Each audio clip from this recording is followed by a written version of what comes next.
الرحمن الرحیم۔ السلام علیکم اسٹوڈنٹس، یہ ہماری اردو کی کلاس ہے اور ہمارا جو آج کا عنوان ہے وہ ہے دادی زمانی۔ اسٹوڈنٹس، یہ ٹاپک جو ہے ایک بوڑھی نابینا خاتون کے بارے میں ہے، جس کے جو سارے محلے کے بچے ان کے پاس جمع ہوتے تھے اور وہ بچوں کو کہانیاں سناتی تھی اور سارا دن بچے ان کے ساتھ خوش رہتے تھے۔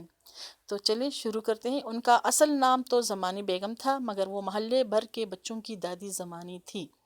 دادی زمانی کی عمر کسی بھی طور 90 برس سے کم نہ تھی۔ وہ نابینا بھی تھی مگر بیمار ہرگز نہ تھی۔ نابینا یعنی ان کو نظر نہیں آتا تھا، آندھی تھی، بلکہ زندہ دلی کی جیتی جاگتی مثال تھی۔ ان کا گھر گلی کے نکڑ پر واقع تھا، نکڑ یعنی کونے پر واقع تھا، اور محلے بھر کے بچوں کی بہترین آماج گاہ تھا۔ آماج گاہ یعنی ٹھکانہ تھا ان کے کھیلنے کودنے کے، جہاں پہ ان کو کوئی منع نہیں کرتا تھا، روک ٹوک نہیں ہوتی تھی۔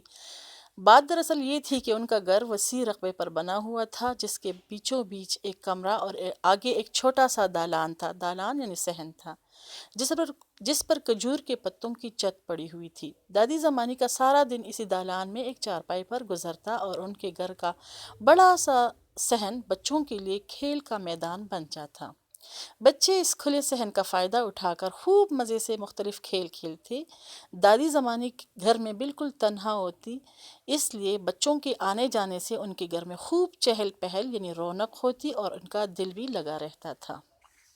ٹھیک ہے، شام اور رات کے وقت دادی سارے بچوں کو بہت مزے کی کہانیاں بھی سناتی تھی، مگر ان کے لیے ضروری تھا کہ سب بچے کہانی کو مکمل توجہ اور خاموشی سے سنیں۔ جو ہی کوئی بچہ کہانی کے درمیان بولتا، سزا کے طور پر دادی ہاتھ سے جھلنے والا پنکھا کھینچ کر اس پر دے مارتی، اور ان کا نشانہ نابینا ہونے کے باوجود ایسا پکا تھا کہ مجال ہے وہ پنکھا اس بچے کو نہ لگا ہو جو کہانی کے بیچ میں بولا ہو۔ دادی کی بچوں سے بھی یہ فرمائش ہوتی کہ بچے بھی انہیں کتابوں سے کہانیاں پڑھ کر سنائیں، اور جو کہانی انہیں زیادہ پسند آ جاتی وہ اسے بار بار سنتی، یہاں تک کہ بچے عاجز آ جاتے۔ کبھی وہ کسی بچے سے نعت سنتی تو کسی سے ملی نغمہ، کبھی وہ بچوں کے ساتھ مل کر خود بھی کورس کے انداز میں گیت گاتی۔ ان کی آواز بھی اچھی تھی۔ دادی زمانی ہم سب بچوں کی دوست تھی۔ کبھی کبھار اس دوستی میں لڑائی جھگڑا بھی ہو جاتا اور کچھ دنوں کے لیے سفارتی تعلقات بھی منقطع ہو جاتے، مگر ختم نہ ہوتے۔ ایک بار دادی نے مجھ سے وہی ملی نغمہ سننا چاہا جو میں نے انہیں سنا کر تنگ آ گیا تھا۔ میں نے انکار کر دیا۔ بس میرا انکار کرنا تھا کہ انہوں نے مجھے اپنی راجدھانی سے نکلنے کا حکم دیا۔ راجدھانی یعنی اپنی دارالحکومت سے، کہ بھئی میرے گھر نہ آنا، بس تم نے مجھے ملی نغمہ نہیں سنایا، بس میرے گھر نہ آنا۔ میں روزانہ چپکے بغیر آہٹ کے ان کے گھر جاتا اور انہیں دیکھ کر واپس چلا آتا۔ دادی کی ایک عادت یہ بھی تھی کہ وہ تنہائی میں خود سے آواز باتیں کیا کرتی تھی۔ انہی دنوں برتن مانجتے ہوئے وہ بلند آواز کہہ رہی تھی، 3 دن ہو گئے میرے بارے میں وہ کہہ رہی تھی، نہیں آیا، اللہ خیر کرے، سچ مچ ناراض ہو گیا۔ پھر اگلے دن وہ دیواریں پکڑ کر ہمارے گھر آئے اور امی سے میری شکایت کی کہ لو بتاؤ میں نے ذرا سا کیا ڈانٹا کہ ناک لگا لی اور اب تک روٹھا بیٹا ہے۔ میں روزانہ یاد کرتی ہوں امی نے مجھے ڈانٹا اور پھر ہمارے درمیان صلح کرا دی۔ والدین کسی بچے کو دادی کے گھر جانے سے نہ روکتے تھے۔ رات کے وقت اگر کوئی بچہ اپنے گھر پر موجود نہ ہوتا تو یقیناً اس کا ٹھکانہ دادی کا گھر ہی ہوتا۔ اچھا جی، اب دادی کا تعلق کہاں سے تھا؟ ذرا سنیں آپ لوگ۔ دادی کا تعلق دہلی سے تھا اور دہلی کا چٹخارا ان کی زبان سے آیا تھا۔ چٹخارا یعنی زبان کا جو مزے تھے۔ دادی جو تھی وہ بلا کی چٹوری تھی۔ چٹوری یعنی ہر وقت کھانے پینے کی شوقین تھی۔ ہر موسم کا کھانا ان کے گھر پکتا تھا۔ مسالے وہ خود تیار کرتی، البتہ چولہے ہانڈی کا کام ان کے شوہر کرتے تھے۔ دادی کے منہ میں ایک بھی دانت نہ تھا، مگر مجال ہے جو کسی ذائقے سے محروم رہ جائیں۔ اس کے لیے انہوں نے پیتل کی ایک چھوٹی سی پن کٹی رکھی ہوئی تھی۔ پن کٹی چھوٹی سی اوکلی اور موصل پر مبنی تھی۔ اس میں وہ پان کوٹ کر کھاتی اور موسموں کے دیگر سوغاتیں مثلاً مونگ پھلی، چلغوزے اور اخروٹ کی گریاں بھی وہ اسی میں کوٹ کر کھاتی۔ دیکھیں کتنا چٹخارا تھا، کتنی وہ چٹوری تھی۔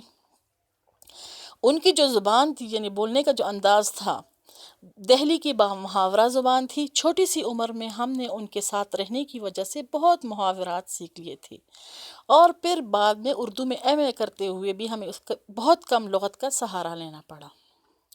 دادی اندازے سے، یعنی وہ تو آندھی تھی، ان کو تو نظر نہیں آ رہا تھا، لیکن پھر بھی اندازے سے اپنے گھر کے سارے کام اچھے طریقے سے کر لیتی تھی، مثلاً جھاڑو دینا، برتن دھونا، سبزی کاٹنا، مسالے تیار کرنا، سر میں کنگھی کرنا اور چوٹی گھوندنا وغیرہ۔ وہ نہایت صاف ستھری رہا کرتی تھی، نابینا آنکھیں ہمیشہ سرمے سے سجی رہتی، خوشبو بھی لگایا کرتی، کرتا پاجامہ اور صدری ان کا مخصوص پہناوا تھا۔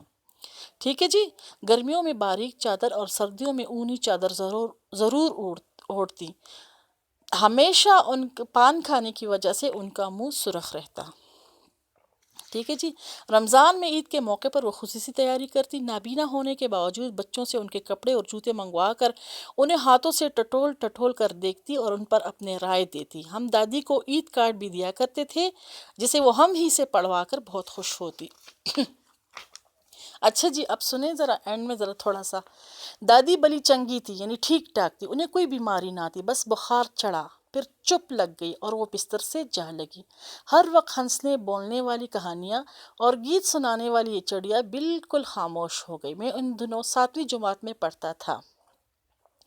حسب معمول اسکول جانے سے پہلے دادی سے ملنے گیا۔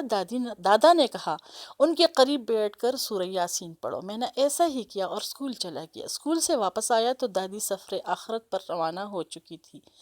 میں پھوٹ پھوٹ کر رو رہا تھا۔ میں ہی کیا، سارے محلے کے بچے افسردہ تھے۔ ان کی اتنی پیاری دوست ہمیشہ کے لیے ان سے بچھڑ گئی تھی۔ میں نے زندگی میں پہلی بار کسی مرحوم کی آخری رسوم میں شرکت کی، اور ہم نے دادی کو اپنی دعاؤں کے ساتھ رخصت کیا۔ آج پیچھے مڑ کر دیکھتا ہوں تو اندازہ ہوتا ہے کہ ہمارا بچپن بھی کتنا سادہ اور معصوم تھا، اور اس دور کے لوگ بھی کتنے سادہ لوح اور معصوم تھے۔ اسٹوڈنٹس، یہ تھا دادی زمانی کا لیسن، اور اس میں جو ہے آپ لوگوں نے دیکھیں، آپ الفاظ معنی کو ذرا دیکھیں۔ سب سے پہلے الفاظ معنی آپ نے اپنی کاپیز میں لکھنے: آماجگاہ، ٹھکانہ، نابینا، بصارت سے محروم، رچاؤ، شوق یعنی دلچسپی، بھلی چنگی، ٹھیک ٹھاک، دالان، صحن، چہل پہل، رونق، راجدھانی، دارالحکومت، سادہ لوح، معصوم۔ ٹھیک ہے جی، اور نیکسٹ آپ دیکھیں ذرا، محاورات کو جملے میں استعمال کریں۔ چہل پہل ہونا، عاجز آ جانا، ٹٹول ٹٹول کر، بلا چنگا ہونا، بستر سے جا لگنا۔ اسٹوڈنٹس، یہ آپ نے اس کو جملوں میں استعمال کرنا ہے، اور جو اینڈ کا جو کویسچن ہے وہ یہ ہے کہ اس سبق کے بارے میں اپنی رائے 5 جملوں میں تحریر کریں کہ دادی زمانے کی شخصیت کیسی تھی، وہ بچوں سے کیسے محبت سے پیش آتی تھی، اور بچے ان کے ساتھ کیسے خوش ہوتے تھے۔ ٹھیک ہے اسٹوڈنٹس، آپ ضرور یہ ہوم ورک کریں۔ اچھا جی، خدا حافظ۔